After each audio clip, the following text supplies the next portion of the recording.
Morning, everyone. That was nice.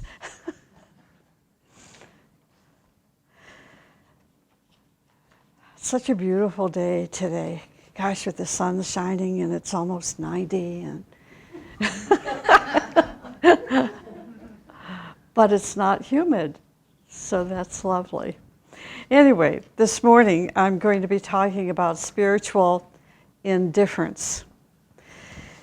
I'll be talking about what it is and what it is not. I'm going to be talking about selfhood as well, which is all part of spiritual indifference. That's why you heard a lot already this morning about the self, with the reading and with the meditation. It's kind of like an introduction. So as I'm talking this morning, you're going to become more and more aware that there is something within yourself that is very great. And this something within is called the capital S self, or selfhood. And this self is part of a universal or cosmic self that we want to connect to. What is important for us is to find a way to detach this beautiful true self from all that is illusion and delusion, such as emotions, negative thoughts, and so forth. I will tell you, it takes many lifetimes to develop this sense of selfhood. It just doesn't happen overnight. We know that, when we become immersed in our feelings and immersed in our thinking and our opinions and so forth, all of a sudden we've disconnected ourselves from that beautiful true self that is, within our nature. Actually, the true self is part of the core of our being, so we never lose it. We're very much connected to it. It's just, what part of ourselves are we going to connect to it? And I'll be talking about that. Now, this is going to be something interesting for you to really think about, is that there comes a moment in some lifetime where there's a part of you that really likes yourself, and there's another part of you that really does not like yourself. So now we have two parts, the part that likes ourselves and the part that doesn't like ourselves. This is a valuable moment because it's at that point we begin to realize what is real in our life, and that's the part that's called selfhood versus that which is transitory, which is not really real. In the teachings, there's a phrase called, or a word called cleavage. Sometimes, and most of the time as you study the teachings about cleavages, it's like it's not good. You don't want to have mental cleavages. You don't, separative thoughts, blank spots. It's like if you have a cleavage in your brain, it means there's something not connected. But in this case, that moment that occurs where we divide ourselves between one part liking ourselves and the other part not liking ourselves, that is also called a cleavage, and that's good. So not to confuse you or anything, but if you're a student of the Ageless Wisdom, I wanted to make sure that you're clear with that. Okay, so let's start. The word indifference, truly the word indifference to most people means a lack of interest, right? I'm indifferent. I'm just not interested.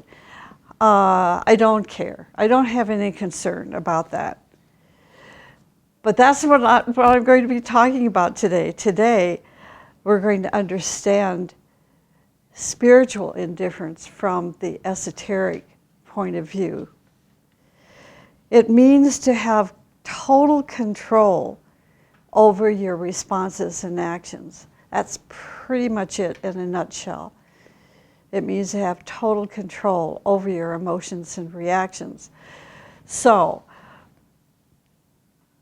can we say that we are in complete control over our emotions and our reactions every minute of the day? No. You know, if you say yes, well, that's called delusion. So anyway, that's the nutshell definition of what spiritual indifference is. So it is a challenge. But this is what the teaching of life is all about, is to challenge us to be better than we are today. To be spiritually indifferent means we can have indifferences, but we want to be aware of what is going on within us, what we are doing and why we are doing it. This is awareness, what we are doing and why we are doing it. This is part of the process of developing spiritual indifference, and also developing spiritual indifference is a passage to the higher worlds. This may come as a surprise to some of you, but as you think about that, as I go through the rest of the talk this morning, you're going to see that it is a process of elevating our consciousness, expanding our consciousness, being more in contact with divine will. And in that process, we begin to remove our attachment from all that is transitory, all that's ephemeral. And so this is the process of, or a process of taking a passage or a pathway to the higher worlds. Now, there's another term in esoteric writings called isolated unity. Isolated unity, which refers to divine indifference. See how these words are very different. You know, I'm giving you like the higher gear, the esoteric gear of what spiritual indifference is, what isolated unity is. A person who is indifferent divinely is a person who is aware of all that he wants to be aware of. While it's like taking us from here to here, it's a little bridge from this thought to this thought. So we are being in a state of isolated unity. We are being aware of what we want to be aware of while keeping ourselves in isolation. Now, if you become, how can I explain this? If you become aware of everything going on within yourself and outside of yourself, and you have not yet cultivated even a modicum of spiritual indifference, you're going to be totally immersed and absorbed in everyone's pain and suffering. So isolated unity means this type of a person, this illumined person, will be aware of all of your pain and sufferings, your own individual pains and sufferings out of the world, but will also recognize the underlying cause. So they're divinely isolating themselves from becoming immersed in your pain and suffering, but they understand the underlying cause, and that causes them to have compassion. This kind of a person is one with you, but isolated from you at the same time due to his ability to not react or respond. I said initially the short definition of spiritual indifference is having control over your reactions and responses, right? Okay, so this person has the ability not to react or respond to the changing states of our consciousness, emotions and feelings. I imagine most of us don't know too many people like this. But this is the teaching. The teaching gives us a vision of what we can become, and a vision and a sensitivity so that we can recognize such a person if such a person comes into our life.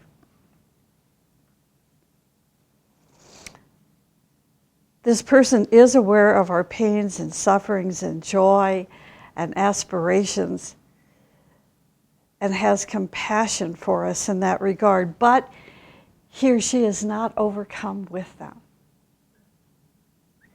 He is indifferent because he knows you through your higher mind, or perhaps even from the intuitional plane. You know, I do know people like this.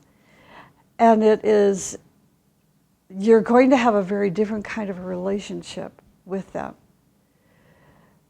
Different compared to your day-to-day friends, your family members, and so forth. And that's all I'm going to say about that. In such a state of indifference, all of your confusion, glamours, illusions, and irritations cannot obscure his or her vision of you. He sees what you are. Okay, so detachment. Detachment is an act of separating your consciousness or my consciousness from your consciousness. Detachment is an act of separating my consciousness from your consciousness, but in divine indifference. In divine indifference, there is detachment with awareness. Are you with me with this? You'll catch up, okay? All right, I'm going to go on. Otherwise, I'll be here all morning, and so are you. Okay.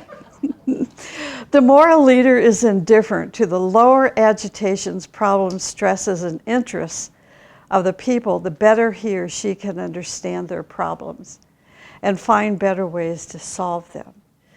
We hope our national and international diplomats are like this.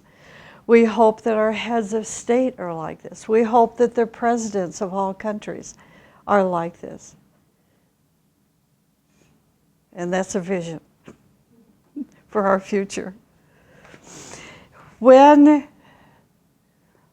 I think about a human being like this, and I think about this is who I can be someday, that means we are becoming our true self. This is what we were intended to become. It's just taking us as a humanity a while to get there.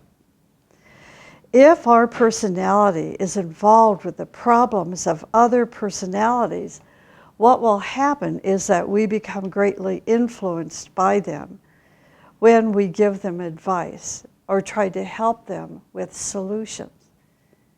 I mean, that's just the nature of a human being. It's like parents with their children. The parent doesn't want the child to dislike them. So if the parent is a little wishy-washy in his parenting leadership, they're going to give in to that child and say, here are the car keys when you're 15. Which means you're not ready yet to drive a car by yourself. The same thing with if you're a guidance counselor. And let's say that you charge money, a big income. You want a big income, so you charge big bucks for people to come in for psychotherapy. Well, you want to keep your client. You want to keep your patient. So you're going to tell them things that will make them feel really good about themselves. You know, instead of being frank and direct with one appointment and say, here's a potential solution for your problems. Now practice it for 6 months, see if it works, then come back in and see me. See what I'm saying? Okay. The reason that the life on the planet is so slow in its progress is that leaders are chosen by the same level of the people. Those who are totally involved in their personality life cannot stand above it or try to shed light. They are not able to shed light on the problems of people who help them, that they're supposed to be helping. The progress of a human being starts the moment when one side of yourself begins not liking the other side of yourself. You either agree with your other part or you disagree. That's the cleavage. That's the moment when you've made that cleavage. For example, you suddenly begin to hate things that you are doing. You feel a duality within yourself. One side of you holds to higher principles. The other side holds to the side of negative emotion. This moment, or the length of time of inner opposition, is a very critical time in your life.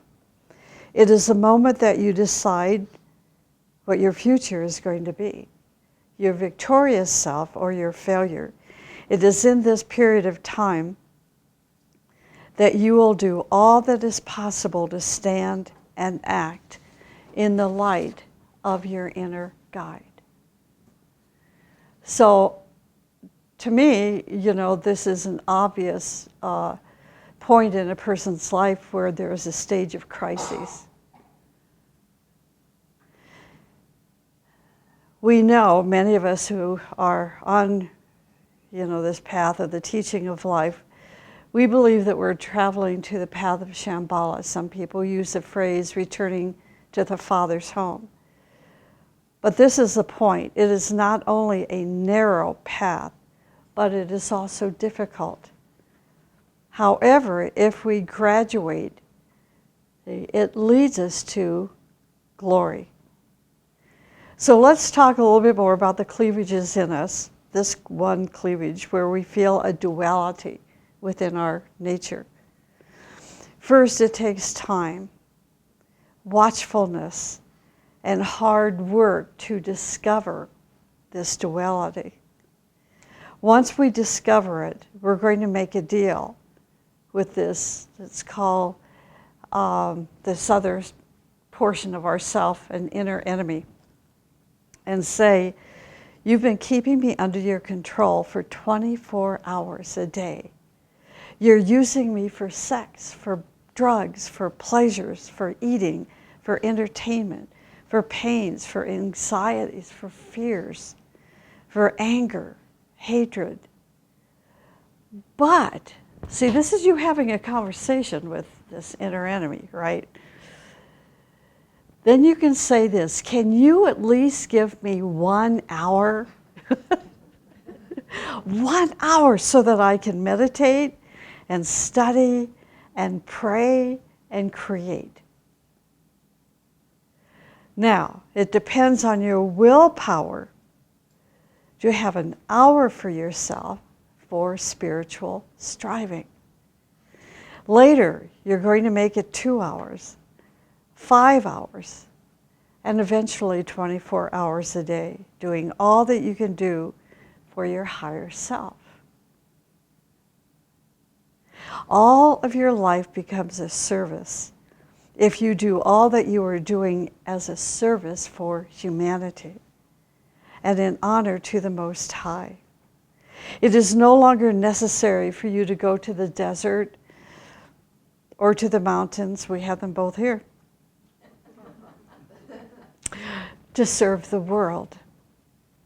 In our every moment, we can serve the plan for humanity just by putting a spiritual purpose behind all of our actions. See, I could have saved that trip to Mongolia. I could have saved not going to India, although I'm much better for the experience. Indifference. Indifference by itself is a disease, so it's important to keep this in mind. Indifference by itself is a disease, as it is a symptom of the closed chakras of the heart, the throat, and the head. The heart, the throat, and the head. What I'm referring to is spiritual indifference or divine indifference. So there's a big difference, as you can tell, between spiritual indifference and indifference. Teachers gradually show more spiritual indifference as a disciple advances on his path. This principle of indifference can result in drastic reactions from people who are led by flattery and grow up in ego and vanity. They are the ones who want attention and recognition. If you become spiritually indifferent, they lose the source of their nourishment and consequently will attack you violently. The ability to be indifferent is based on the ability to be in control. Spiritually indifferent is the ability to be in control over your actions and reactions. The self must detach himself from the level or plane and exercise control over it. So what does that mean? Okay, let's say that this beautiful, fantastic, true self, which is part of the core of our being, has finally gained control over our emotional body, the astral body. We're told in the teachings, only 30% of the people in the world today have even built their beautiful emotional body. Only 30%. Okay, so let's say that we're part of that 30%. Now, this says that our true self can detach itself from the astral plane, from our astral body, because it's like going on an elevator of consciousness into the next higher plane or the next higher level of consciousness, and so on and so on. This is why it's called the passage to the higher worlds. Okay. This must continue until all of our bodies are controlled by the true self. As we advance on the path of control, we become indifferent to the plane and the problems of that particular plane of consciousness that we left behind. Now, if you have studied at all from the teachings about life and death, and in this case death, we know that when the core of our being, the true self, exits from this incarnation, it goes into the astral world. From the astral world to the mental, to the higher mental, to the intuitional plane. If we have not detached ourselves yet from the earth plane, we're stuck. We don't know where to go. So why not take advantage of this true self to be aware and to gain control over our actions and reactions from the spiritual point of view, so when our day comes to make the transition, that we're not going to be held back with our iPads and our computers and our this and that. This is what happens. I know it because I've experienced it. When you withdraw into the astral plane, you're going to find a lot of iPad people. And I'm just using a little joke here, but you're going to find people who have constructed houses. And all of their possessions, all of their paintings, all of their gold, all of their money.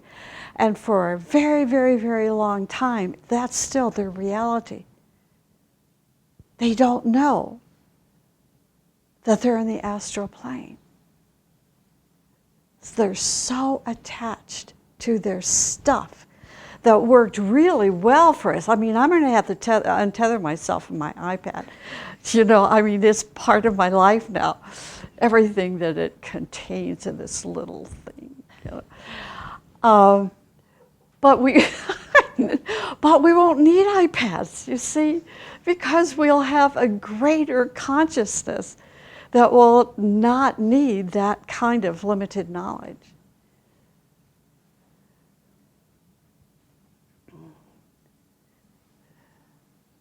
Okay. The key to divine indifference is to learn beyond, is to take ourselves beyond our self-interest and beyond what we think our little selves are. Real indifference expands and becomes actualized by continuously living in the image of our selfhood. This pure, beautiful part of ourselves. So selfhood, the capital S self, is a term that's referred to as our core. The core of our being. So that means it's not outside of ourselves. I think that's very good news. It seems like everything's outside of ourselves. Heaven is out there, God is out there, you know. But the core is who we are as a true human being. The true self is a developing, unfolding human soul who is trying to liberate himself from what? Maya, glamour, and illusion, to return to his Father, to become his true self. The more we observe ourselves, the more we detach our real self from what we are in the moment of time and space, that's the part of us that is living in reality. I remember, this just came to mind, so I'll share this story. A moment of revelation for me came to being many, many years ago when my husband and I were in business. We had a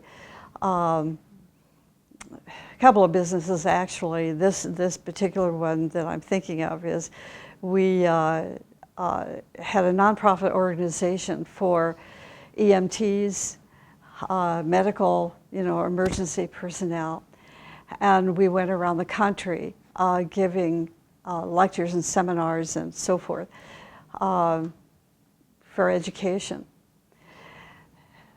Then we brought in a member of our family, a younger member. He was about 22, and his name was Mark. Beautiful, beautiful young man. He was tall, slim, blonde, such a beautiful man. One day, he got a call from one of our clients to go back to the office because this client had left a billfold, in the office, and the client was from out of town. So Mark got in his little MG car and drove back to the office and got the billfold, gave it to the client. Client went home very happily. Well, Mark didn't. As he was on his way back home, he came to an intersection where a drunk driver ran the red light, ran into his little MG car, and a day later he died. He never came out of the coma. And I remember sitting in the office, this was after he had passed, and here was his mangled car that he loved so much. And he was gone. And that's when I realized about the continuity of life. His life was not about that stupid car, even though he loved it, like my iPad. He loved his MG like I love my iPad. And that's when I became aware, like I said, of the continuity of life. So we had a wonderful experience after he passed. He taught me a lot about what happened after he passed. And this is what teaches you how ephemeral our physical bodies are. You know, why not to hang on to our negative thinking? Why not to be attached to fears and try to overcome our fears? Because we don't want to take these things with us into the other worlds. So, anyway, I won't go beyond that, but I wanted to share that story because I was told to share it.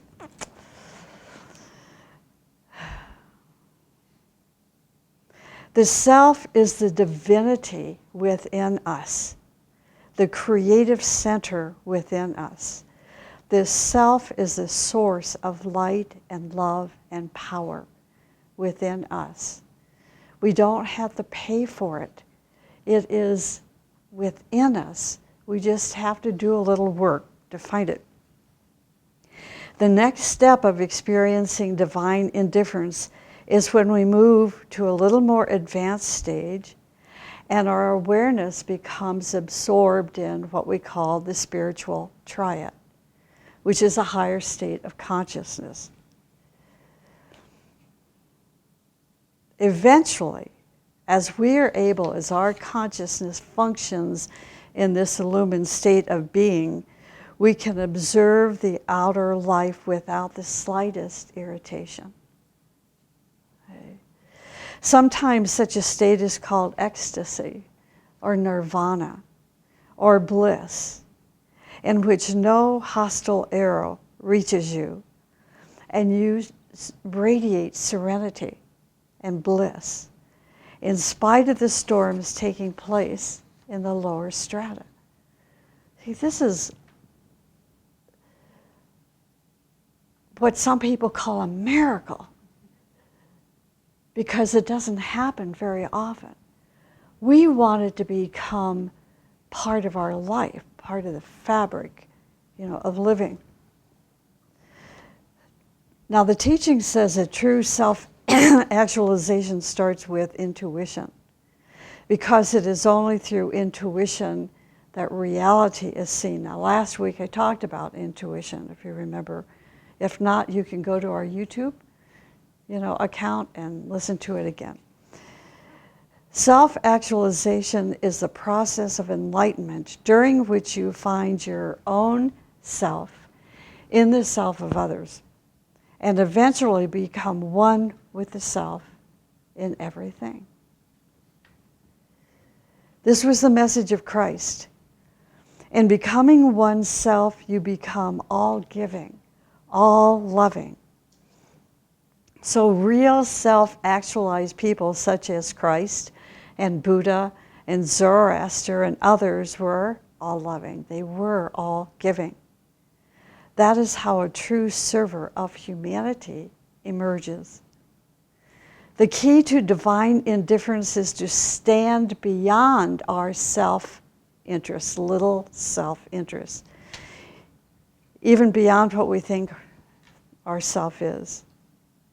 And thus why I stated that real indifference, real spiritual indifference, expands and becomes actualized by continuously living in the image of our selfhood, what we imagine it is. Indifference also means to recognize the freedom of other people and observe with a detached attitude what freedom means and what that freedom does. Indifference means not to let yourself become involved with the karma that is created by friction. I know some of this is going over your head, and that's okay, because it won't always stay over there. You'll absorb it, and it will become significant, perhaps even revelationary to you.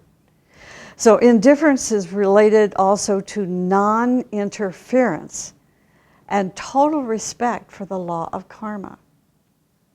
This indifference is exercised toward your individual physical, emotional, mental vehicles, and to the planetary life and events Give yourself time to think about this. I'd love to get into it, but I won't. But there is a fine line between indifference and the neglecting of duties and responsibilities and obligations. The fact is that indifference does not mean not to have duties, responsibilities, and obligations. Some think that indifference is a form of an act of separation. And I know some people do this. It's like sometimes people, when they lose a loved one, say, you know, everyone around me was crying, but I'm not because I'm indifferent. Well, then you're not human. It is not human not to cry when you lose someone you love very dearly. That's human emotion. So we don't separate ourselves. See, we're separating ourselves from the pain and suffering, but we switch over to our heart, which is compassion.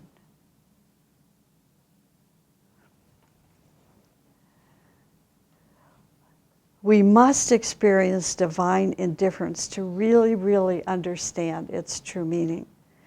Divine indifference also does not mean to sit at your home or in your office and just sit back and watch somebody else's house burn or to see somebody destroy themselves. You don't stand back and say, that's their karma. And I know people that do that because they misunderstand. But I will guarantee you, if your heart is open, there's no misunderstanding. I just learned something about my oldest son yesterday.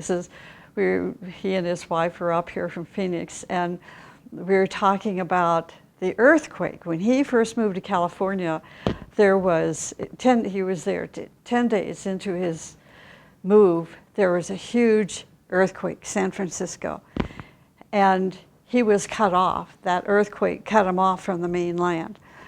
And it took me several days before I knew he was alive and okay. Because, you know, you couldn't get through emergency services and so forth. It was a terrible time. So we were talking, terrible time for me. I mean, he was fine. He knew he was okay. So what I didn't know until yesterday is that he was busy helping people who had lost some of their homes in the earthquake. He was pulling people out of rubble. He was there helping them. I thought it was so beautiful. You know, it was very dangerous, but he didn't have a thought of self.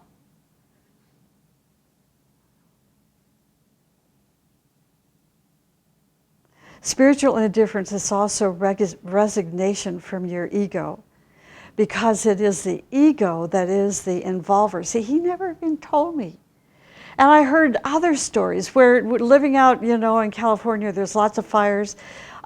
He was on one of the front lines helping in one of these major fires that they had while he was there. He never told me these stories. You know, that's humility. Less ego, less involvement. No ego leads us to the peace of indifference. Okay. I'm just about done here. So then we're going to eat something. So stay awake, okay? Just hang in there with me. Sometimes people show divine indifference when their soul leaves the personality and a higher being takes him to higher planes or centers for certain experiences and instructions. During this time, you feel that you are absorbed and your interest in worldly conditions are suspended, or the personality vehicles have fallen under the threshold because they're no longer of any interest, until you come back. So in conclusion, spiritual indifference can be achieved through continuous meditation. In each meditation, it is possible to leave behind a little bit, you know, of the ground here on the planet, which tie us to unreality. Eventually, we may leave behind the whole personality and cut the effects of the three worlds upon us. I think that Socrates was one of those people. I think Pythagoras was another. I don't have time this morning to share stories of proof, but you can discover these examples by yourself and then tell us. It is important on the path of our spiritual evolution to experience indifference and trying to shift our consciousness to the next higher plane. Listen to this, imposed indifference can have unpleasant consequences. But if it is achieved spiritually, step by step, by shifting our consciousness toward a larger field of interest to a higher plane where the influence of the ego is less, then we can proceed on the path of divine indifference without pretension. Spiritual indifference is a steady withdrawal into your greater self and into the causal plane of all events. Okay, I know today's talk was a little heavy, but truly you can get a copy of the CD. You can listen to it for free. Go to our YouTube account, White Mountains WMEA YouTube account, and listen when you have some time. And some questions about this morning's talk, come to your mind. Then go back in, make notes. This is a very, very important talk this morning.